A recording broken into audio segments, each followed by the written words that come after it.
Sobre la cuestión judía, Karl Marx, 1844. La mayor parte del ensayo está dedicada a exponer las ideas de Bruno Bauer, que presenta en su trabajo la cuestión judía según las entiende Marx, junto con sus comentarios, observaciones y críticas, de modo que muchas de las afirmaciones no pueden atribuirse a Marx, sino que se limitan a plasmar el pensamiento de Bauer, o al menos una interpretación del mismo. Aquí presentaremos únicamente la última parte del ensayo donde Marx empieza a exponer su propio pensamiento.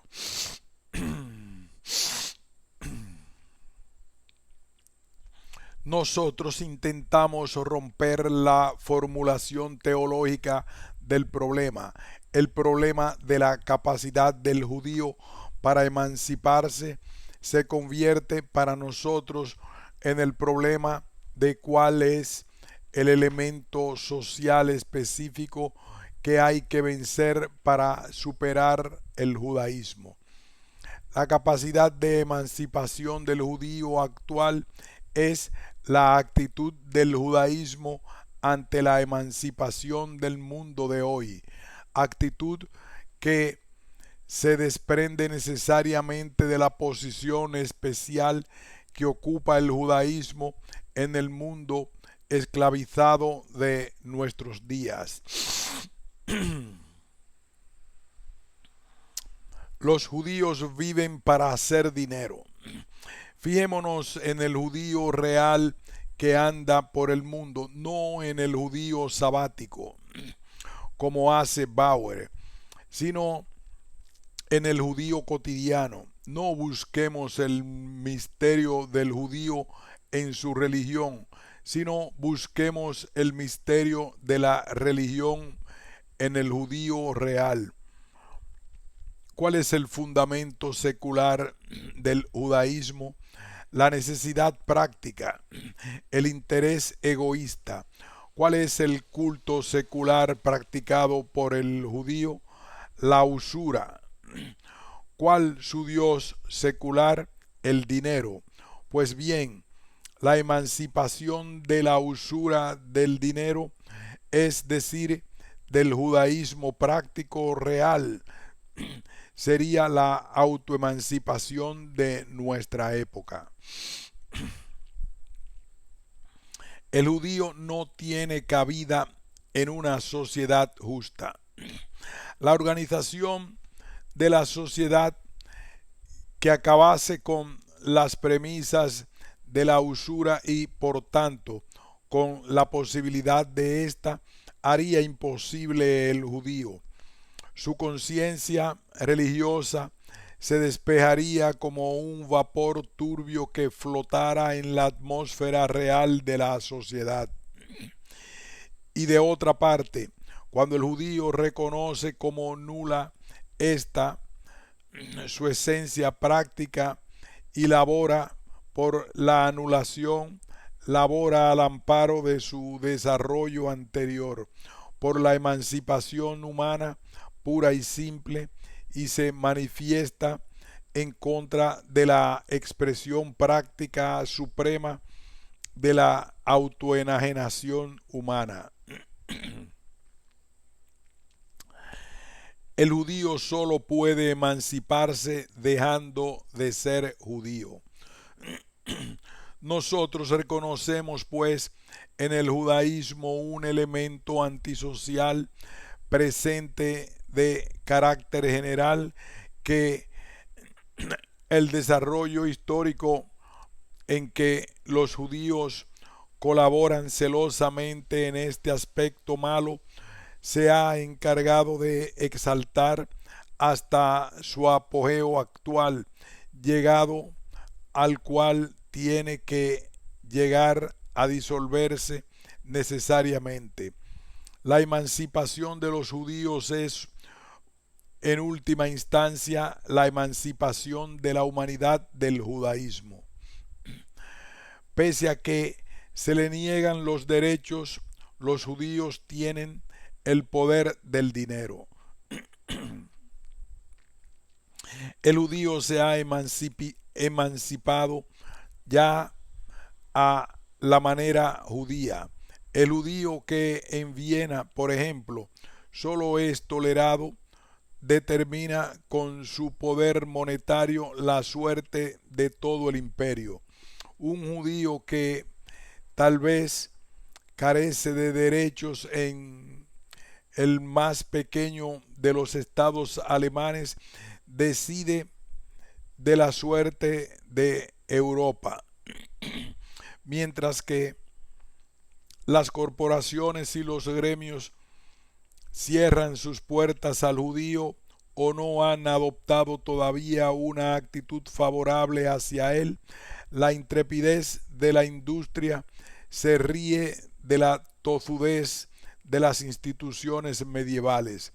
Bauer, La cuestión judía, página 114. El dinero otorga poder, el mundo se ha judaizado. No es este un hecho aislado.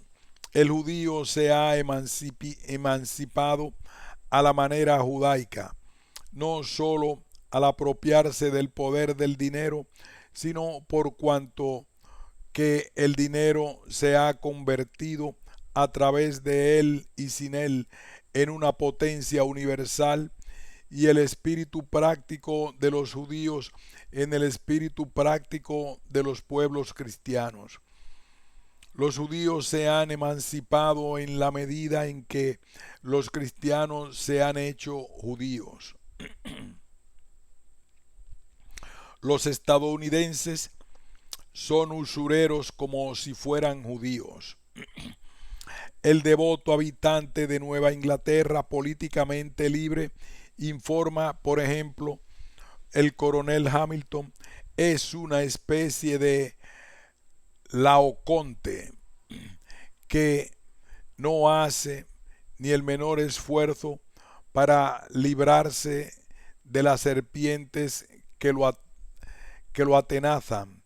Su ídolo es Maimón, el que no adora solamente con sus labios, sino con todas las fuerzas de su cuerpo y de su espíritu. La tierra no es a sus ojos más que una inmensa bolsa, y estas gentes están convencidas de que no tienen en este mundo otra misión que el llegar a ser más ricas que sus vecinos. La usura se ha apoderado de todos sus pensamientos y su única diversión es ver cómo cambian los objetos sobre los que se ejerce. Cuando viajan, llevan a la espalda de un lado para otro, por decirlo así, su tienda o su escritorio, y solo hablan de intereses y beneficios. Y cuando apartan la mirada por un momento de sus negocios, lo hacen para olfatear los de otros. Hasta la religión se ha convertido en un negocio. Más aún, el señorío práctico del judaísmo sobre el mundo cristiano ha alcanzado en Norteamérica la expresión inequívoca y normal consistente en que la predicación del evangelio mismo y la enseñanza de la doctrina cristiana se han convertido en artículos comerciales, y el mercader arruinado comercia con el evangelio igual que el evangelista enriquecido se dedica a los negocios. Ese que veis al frente de una congregación religiosa ha empezado siendo comerciante. Habiendo quebrado su negocio, se ha hecho ministro, otro ha empezado por el sacerdocio, pero desde el momento en que ha tenido cierta suma de dinero a su disposición, dejó el púlpito por los negocios. A los ojos de muchos, el ministerio religioso es una auténtica carrera industrial. Beaumont, obra citada, páginas 185-186. Los judíos tienen el poder en la práctica, aunque no lo tengan en teoría. De acuerdo con Bauer, es un estado de cosas ficticio el hecho de que en la teoría el judío está privado de derechos políticos, mientras que en la práctica tiene un inmenso poder y ejerce su influencia política al por mayor, aunque le sea menoscabada al detalle. La cuestión judía, página 114. La contradicción existente entre el poder político práctico del judío y sus derechos políticos es la contradicción entre la política y el poder del dinero en general. Aunque en teoría la primera es superior al segundo, en la práctica la política se ha convertido en sierva del poder financiero. El judaísmo se ha mantenido al lado del cristianismo, no sólo como la crítica religiosa de éste, no sólo como la duda incorporada en el origen religioso del cristianismo, sino también porque el espíritu práctico judío, el judaísmo, se ha mantenido en la misma sociedad cristiana y ha cobrado en ella incluso su máximo desarrollo. El judío que aparece en la sociedad burguesa como un miembro especial no es sino la manifestación específica del judaísmo de la sociedad burguesa. El judaísmo no se ha conservado a pesar de la historia, sino por medio de la historia. La sociedad burguesa engendra constantemente al judío en sus propias entrañas. La esencia del judaísmo es el egoísmo. ¿Cuál era de por sí el fundamento de la religión judía? La necesidad práctica, el egoísmo. El monoteísmo del judío es, por tanto, en realidad el politeísmo de las muchas necesidades, un politeísmo que convierte incluso el retrete en objeto de la ley divina. La necesidad práctica, el egoísmo es el principio de la sociedad burguesa y se manifiesta como tal en toda su pureza, tan pronto como la sociedad burguesa alumbra totalmente de su seno el estado político. El Dios de la necesidad práctica y del egoísmo es el dinero. El Dios de los judíos es el dinero. El dinero es el celoso Dios de Israel. Ante él que no puede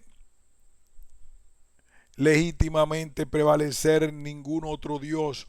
El dinero humilla a todos los dioses del hombre y los convierte en la mercancía.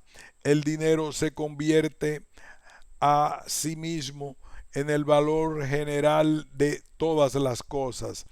Ha despojado, por tanto, de su valor peculiar al mundo entero, tanto al mundo de los hombres como a la naturaleza. El dinero es la esencia del trabajo y de la existencia del hombre, enajenada de éste, y esta esencia extraña lo domina y es adorada por él. El Dios de los judíos se ha secularizado, se ha convertido en Dios universal. La letra de cambio es el Dios real del judío. Su Dios es solamente una letra de cambio ilusoria, la concepción de la naturaleza a la que se llega bajo el imperio de la propiedad privada, y el dinero es el desprecio real, la degradación práctica de la naturaleza, que en la religión judía existe ciertamente, pero solo en la imaginación. En este sentido, es en este sentido que Thomas Müntzer declara intolerable que se haya convertido en propiedad a todas las criaturas, a los peces en el agua, a los pájaros en el aire y a las plantas en la tierra, pues también la criatura debe ser libre. Lo que de un modo abstracto se halla implícito en la religión judía, el desprecio de la teoría, del arte, de la historia y del hombre como fin en sí, es el punto de vista consciente real. La virtud del hombre de dinero, lo mismo, los mismos nexos de la especie, las relaciones entre hombre y mujer, etcétera, se convierten en objeto de comercio. La mujer es negociada. La quimérica nacionalidad del judío es la nacionalidad del mercader, del hombre de dinero en general. La ley insondable y carente de fundamento del judío no es sino la caricatura religiosa de la moralidad y el derecho en general, carentes de fundamento e insondables de los ritos puramente formales de que se rodea el mundo del egoísmo. También aquí vemos que la suprema actitud del hombre es la actitud legal, la actitud ante leyes que no rigen para él porque sean las leyes de su propia voluntad y de su propia esencia, sino porque imperan y porque su infracción es vengada. El jesuitismo judaico, ese mismo jesuitismo de Bauer, pone de relieve en el Talmud, es la actitud del mundo del egoísmo ante las leyes que lo dominan y cuya astuta elusión constituye el arte fundamental de este mundo. Más aún, el movimiento de este mundo dentro de sus leyes es necesariamente la abolición constante de la ley. El judaísmo solo podía desarrollarse en el seno del cristianismo. El judaísmo no pudo seguirse desarrollando como religión, no pudo seguirse desarrollando teóricamente, porque la concepción del mundo de la necesidad práctica es, por su naturaleza, limitada y se reduce a unos cuantos rasgos. La religión de la necesidad práctica no podía por su propia esencia encontrar su coronación en la teoría, sino solamente en la práctica, precisamente porque la práctica es su verdad. El judaísmo no podía crear un mundo nuevo, solo podía atraer las nuevas creaciones y las nuevas relaciones del mundo a la órbita de su industriosidad, porque la necesidad práctica, cuya inteligencia es el egoísmo, se comporta pasivamente y no se amplía a voluntad, sino que se encuentra ampliada con el sucesivo desarrollo de los estados de cosas sociales. El judaísmo llega a su apogeo con la coronación de la sociedad burguesa, pero la sociedad burguesa solo se corona en el mundo cristiano, solo bajo la égida del cristianismo, que convierte en relaciones puramente externas. Para el hombre, todas las relaciones nacionales, naturales, morales y teóricas, podía la sociedad civil llegar a separarse totalmente de la vida del Estado, desgarrar todos los vínculos genéricos del hombre, suplantar estos vínculos genéricos por el egoísmo, por la necesidad egoísta, disolver el mundo de los hombres en un mundo de individuos que se enfrentan los unos a los otros atomística o hostilmente. El cristianismo es noble, el judaísmo vulgar. El cristianismo ha brotado del judaísmo y ha vuelto a disolverse en él. El cristiano fue desde el primer momento el judío teorizante. El judío es, por tanto, el cristiano práctico, y el cristiano práctico se ha vuelto de nuevo judío. El cristianismo solo en apariencia había llegado a superar el judaísmo real. Era demasiado noble, demasiado espiritualista, para eliminar la rudeza de las necesidades prácticas más que elevándolas al reino de las nubes. El cristianismo es el pensamiento sublime del judaísmo. El judaísmo, la aplicación práctica vulgar del cristianismo. Pero esta aplicación solo podía llegar a ser general una vez que el cristianismo, como la religión ya terminada, llevase a términos teóricamente la autoenajenación del hombre de sí mismo y de la naturaleza. Solo entonces pudo el judaísmo imponer su imperio general y convertir al hombre enajenado y a la naturaleza enajenada en objetos vendibles, enajenables, sujetos de la servidumbre de la necesidad egoísta, al tráfico de la usura. La venta es la práctica de la enajenación, así como el hombre, mientras permanece sujeto a las ataduras religiosas, solo sabe objetivar su esencia convirtiéndola en un ser fantástico ajeno a él. Así también solo puede comportarse prácticamente bajo el imperio de la necesidad egoísta. Solo puede producir prácticamente objetos poniendo sus productos y su actividad bajo el imperio de un ser ajeno y confiriéndoles la significación de una esencia ajena del dinero.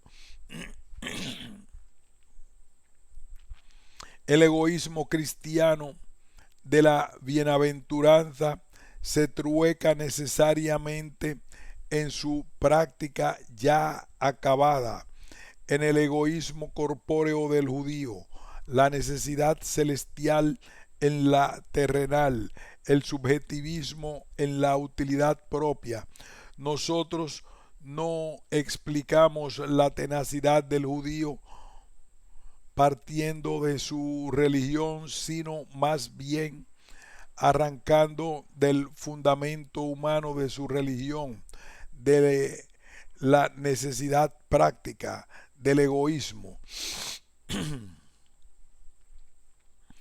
Por realizarse y haberse realizado de un modo general en la sociedad burguesa, la esencia real del judío es, por lo que la sociedad burguesa no ha podido convencer al judío de la irrealidad de una esencia religiosa que no es cabalmente sino la concepción ideal de la necesidad práctica.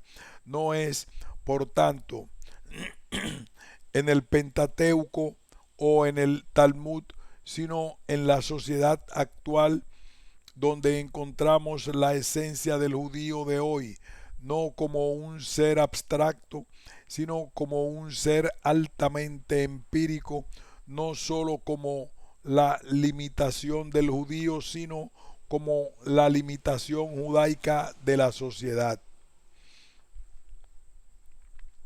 El judío solo será libre cuando el judaísmo desaparezca.